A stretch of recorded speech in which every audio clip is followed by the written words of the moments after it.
ఇక ఏపీలో scrub typhus tension పెడుతోంది. స్క్రబ్ టైఫస్ పాజిటివ్ కేసులు భారీగా పెరుగుతున్నాయి. గత 2 ఏళ్లలోనూ ఏటా 1000కి పైగా కేసులు వచ్చినా కూడా అధికారికంగా మరణాలు నమోదు కాలేదు. కానీ ఈసారి ఏకంగా పాజిటివ్ కేసుల్లో మరణాల సంఖ్య 22కి చేరింది. అన్ని జిల్లాల్లోనూ కేసులు గుర్తిస్తున్నా కూడా గత 3 ఏళ్లుగా చిత్తూరు జిల్లాలోనే తీవ్రత ఎక్కువగా ఉంది. ఈ జిల్లాలో 2023లో 548 పాజిటివ్ కేసులు రాగా 2024లో 514, ఈ ఏడాది ఇప్పటి వరకు 491 వరకు నమోదయ్యాయి. చిత్తూరు జిల్లాలో వ్యాధి వృద్ధికి మూలాలపై వైద్యారోగ్య శాఖ, అనుబంధ శాఖలు దృష్టి పెట్టలేదన్న విమర్శలు వినిపిస్తున్నాయి. తిరుపతి జిల్లాలోనూ 2023లో 276, 2024లో 184, ఈ ఏడాది 99 కేసులు బయటపడ్డాయి. ఈ ఏడాది కేసుల తీవ్రతలో కాకినాడ, విశాఖపట్నం జిల్లాలు 2-3 స్థానాల్లో ఉన్నాయి. స్క్రబ్ టైఫస్ ను సకాలంలో గుర్తిస్తే సమస్య ఉండదని అవగాహన కల్పిస్తున్నప్పటికీ తొలుత జ్వరాలకు వాడే సాధారణ మందులు వేసుకుని పరిస్థితి చెయ్యి దాటాక ఆసుపత్రుల్లో చేరుతుండటంతో ప్రాణాల మీదకు వస్తోంది. పరిసరాల పరిశుభ్రత, జాగ్రత్తలపై అవగాహన లేని సమస్యగా మారుతున్నాయి. అంటువ్యాధుల కట్టడికి జాతీయ వైద్య సంస్థలు, కీలక రంగాల నిపుణులతో ప్రత్యేక టాస్క్ ఫోర్స్ ను ప్రభుత్వం ఏర్పాటు చేసింది.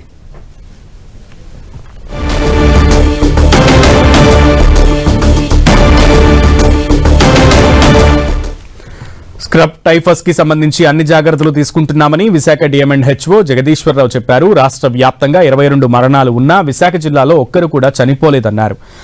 ప్రభుత్వ ఆసుపత్రుల డాక్టర్లతో మీటింగ్ ఏర్పాటు చేశామని, ర్యాపిడ్ టెస్టులు చేయాలని ఆదేశాలు ఇచ్చామని అన్నారు. ప్రజల భయపడాల్సినటువంటి అవసరం లేదని, వ్యక్తిగత శుభ్రత, పరిసరాల శుభ్రత పాటించాలంటున్న డిఎంఎండ్హెచ్ఓ జగదీశ్వరరావుతో మా ప్రతినిధి జార్జ్ ఫేస్ టు ఫేస్. ఏపీలో స్క్రబ్ టైఫస్ వ్యాధి కలవర పెడుతూ ఉంది. దాదాపుగా 2000 కేసులు నమోదయ్యాయి, 22 మరణాలు అనేవి సంభవించాయి. దీంతో ప్రజలు సైతం కూడా కాస్త కలవరానికి గురవుతూ ఉన్నారు. అయితే ఈ కేసుల సంఖ్య అనేది ఎక్కువగా చూసుకున్నట్లయితే గనక రాయలసీమ ప్రాంతాల్లో ఉంటే, ఇక 3వ స్థానంలో చూసుకున్నట్లయితే గనక విశాఖ కూడా ఉంది. అయితే దీనికి సంబంధించి మనతో మాట్లాడేందుకు డిఎంఎండ్హెచ్ఓ ఉన్నారు. వారిని అడిగి మరిన్ని వివరాలు తెలుసుకుందాం. సార్, ఈ స్క్రబ్ టైఫస్ వ్యాధి అనేది గత 3 సంవత్సరాల నుంచి ఉంది. గత 2 సంవత్సరాల్లో ఎటువంటి మరణాలు సంభవించినప్పటికీ ఇప్పుడు మరణాలు అనేవి సంభవిస్తూ ఉన్నాయి.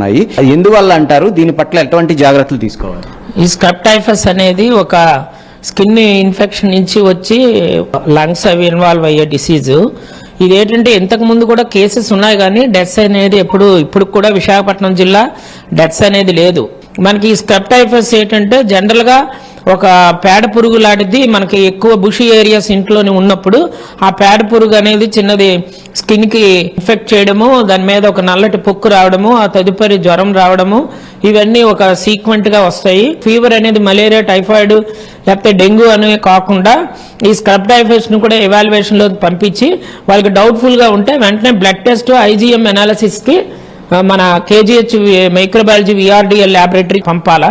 అప్పుడప్పుడు డ్రింకింగ్ చేసిన క్రానిక్ ఆల్కహాలిక్స్, లివర్ డిసీజ్, అలాగే క్రానిక్ క్యాన్సర్ ఇలాంటివి ఏవైనా ఉన్నప్పుడు ఇది కొద్దిగా అప్పర్ హ్యాండ్ గా దానికి సింపుల్ ట్రీట్మెంట్ డాక్సిసైక్లిన్ ఉదయం రాత్రి ఒక వారం రోజులు వాడడము, అలాగే ప్రెగ్నెంట్ పర్సన్స్ లోనైతే ఎరిథ్రోమైసిన్ వాడి వాటికి ట్రీట్మెంట్ అయితే సింపుల్ ట్రీట్మెంట్. మనం ముందు సర్వే అనేది చాలా ఇంపార్టెంట్. అలాగే మన ఏఎన్ఎంస్ కి, ఆశాలకు కూడా మీరు ఫీవర్ సర్వే చేసినప్పుడు ఇంటింటికి వెళ్ళినప్పుడు ఈ నల్లటి పొక్కులు ఏమైనా ఒంటి మీద ఉన్నాయా, ఎషార్ అంటారు దాన్ని, అలాంటిది ఏమైనా ఉంటే వెంటనే జ్వరంతో కూడిన ఇలాంటివి ఏమైనా ఉంటే వెంటనే సమీపం ఉన్న యూపీహెచ్సీలకి, ప్రైమరీ హెల్త్ సెంటర్ కి తెలియపరిస్తే ఆ డాక్టర్ గారు బ్లడ్ శాంపుల్ కలెక్ట్ చేసి మైక్రోబయాలజీ ల్యాబొరేటరీకి పంపి పాజిటివ్ అయితే దానికి ఫర్దర్ గా ఏం చేయాలా అనేది అన్ని చేస్తారు. ప్రస్తుతం జ్వరం అనగానే సాధారణంగా ఇంటి వైద్యం అనేది చేస్తూ ఉంటారు. పారాసెటమాల్ వేసుకోవడం కానీ, వాళ్ళకి తెలిసిన వైద్యం ఇలాంటివన్నీ చేస్తూ ఉంటారు. ఆ పీరియడ్ ఏముంటుంది? 3 రోజులు పీరియడ్ 20 డేస్ అండి. దీనికి scrub typhus incubation period 5 to 20 days.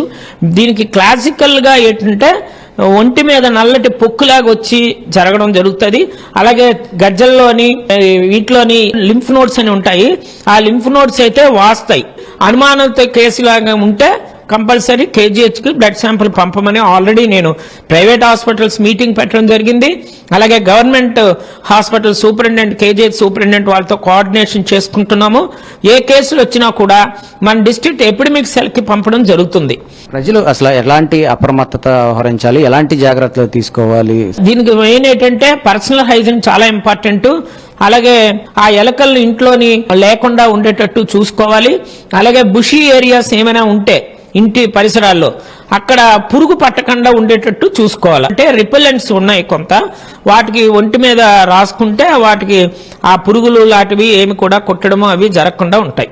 Sir, ఇప్పుడు ప్రస్తుతం చూసుకున్నట్లయితే కనుక చాలా మంది ఈ మరణాలు సంభవిస్తూ ఉన్నాయి కాబట్టి ప్యానిక్ అవుతూ ఉంటారు. సాధారణ జ్వరం వచ్చినా కానీ ప్రైవేట్ హాస్పిటల్కి వెళ్ళటం, ప్రజల్ని ఎలాగ అప్రమత్తం చేస్తారు? మనకి ఏఎన్ఎంస్, ఆశాస్, అంగన్వాడీ టీచర్స్ వాళ్ళు ఉంటారు, గ్రౌండ్ లెవెల్ వర్కర్స్. వాళ్ళతో మనం ఇంటింటికి ఇది చెప్పడం జరుగుతుంది. ప్రైవేట్ హాస్పిటల్స్ లో కూడా నేను మీటింగ్ పెట్టి ఈ ప్రివెంటివ్ మెజర్స్ లాగా చిన్న బోర్డు అయితే పెట్టమని ఆల్రెడీ ఆదేశించడం జరిగింది. ఇది స్క్రబ్ టైఫస్ కు సంబంధించి అన్ని జాగ్రత్తలు తీసుకుంటున్నా. విశాఖ జిల్లాకు సంబంధించి ఎటువంటి మరణం అనేది సంభవించలేదు. ప్రైవేట్ హాస్పిటల్ సైతం కూడా మీటింగ్ ఏర్పాటు చేశాము. అలాగే గవర్నమెంట్ హాస్పిటల్ కి చెందిన డాక్టర్స్ సైతం కూడా మీటింగ్ ఏర్పాటు చేశాము.